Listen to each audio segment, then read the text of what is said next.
Hello everyone. Welcome to Commodities Podcast. This is Rakesh Khanna from Sharekhan 𝗵𝗵𝗶𝗵. Today we have an update on silver.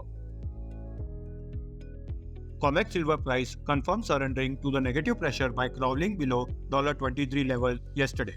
The continued negative momentum coming by the major indicators will increase the efficiency of the bearish track to expect downside target till $22.51 and $22.20 on the medium-term basis. MCX silver price had given a negative close yesterday, support the continuation of the bearish trend for a downward target till 71,650 and 70,550 level in near term. The 200-day exponential moving average support the price from above, noting that 72,800 level is key resistance on upside and break above will reactivate the bearish trend scenario. The price indicator MACD is bearish. Thank you.